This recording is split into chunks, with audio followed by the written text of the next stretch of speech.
Welcome back to Askewed Reviews. And today I'm reviewing a film that is currently doing a limited release in theaters. The movie that I'm referring to is Jimmy and Stiggs from 2025, directed and written by Joe Bagos. So, as a quick heads up for this film, there definitely are strobing, flashing lights. So, if you do have an issue with that, beware going into this. This movie is definitely a spectacle for the eyes. There are neon lights and glow in the dark paint everywhere. So, before I review this, let me tell you a little bit about what the story is for this film. So, it starts off with us meeting our main character of Jimmy. Now, Jimmy used to be, or at least pretty much still is for the most part, a filmmaker. And he had a partner at one point called Stiggs, who he knew ever since he was a child. Now, the two of them used to work on movies together, but it's been quite some time since they've actually done so. The rift in their friendship seems to be because of the fact that Stiggs no longer wants to live the partying lifestyle, while Jimmy still wants to do drugs and drink all the time. One night, while Jimmy is just hanging around his place waiting for his girlfriend to show up, things start to get a little weird. The lights in his apartment are flickering. It feels like the building is kind of shaking a little bit. So at first, he thinks that it might be an earthquake. That is, at least until he starts to hear things in his own apartment.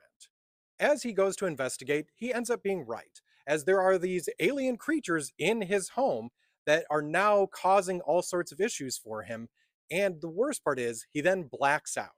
He wakes up the next day and he's trying to piece everything together and figure out what happened because now he's got a pain in his mouth and he's almost certain that what happened last night actually did happen.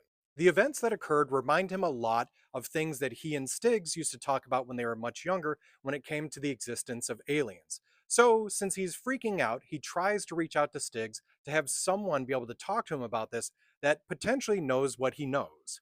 Jimmy can't seem to get a hold of him at first, but Stiggs then just randomly shows up at his apartment, and this is right about when it's becoming nighttime. Which the big issue with that is Jimmy is now convinced that the aliens are coming back and he's getting prepared for war. Stiggs at first does not believe him whatsoever and thinks this is all about the drugs and alcohol. That is, at least until these little gray creatures start actually showing up once again and are attacking the both of them. So, can Jimmy and Stiggs, fueled on drugs and alcohol, manage to stop these creatures from completing whatever their plans are? So, first, I'm going to talk about what I liked when it came to this movie. Number one, I really like the practical effects. There's even a segment in the end credits showing you how a lot of this was done, and specifically in the director's own apartment. So, that I appreciate a lot, and it looks amazing in that aspect. Secondly, I like the way that the aliens look. Like, even though it's low budget, they do look pretty cool. Third, I was a big fan of the fake trailers at the beginning of this movie. I thought they were really funny, and it very much reminded me of the fake trailers that you had during the Grindhouse double feature movie. Now I'm going to go over what I didn't like about this film. First of all, I don't like the characters of Jimmy and Stiggs.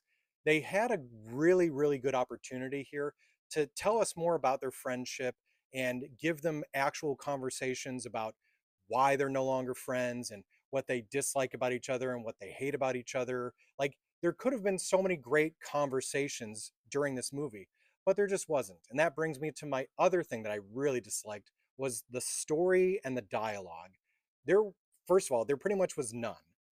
Every word, if not every other word, was just the F word. Like, there's almost no dialogue throughout this movie other than swears.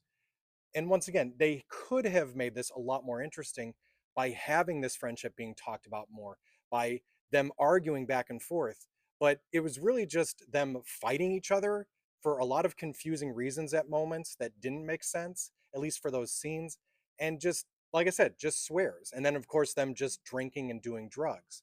So, like I said, this is visually a really, really cool and interesting movie, but I didn't really like it that much.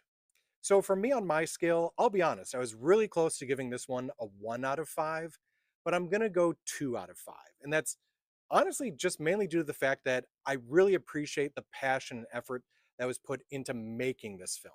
Like the sets, the practical effects, all that stuff was really cool, and I really did appreciate everything that went into it. Now, I'm not going to say that you shouldn't go see this one because maybe you will really enjoy this, but I just wasn't a fan.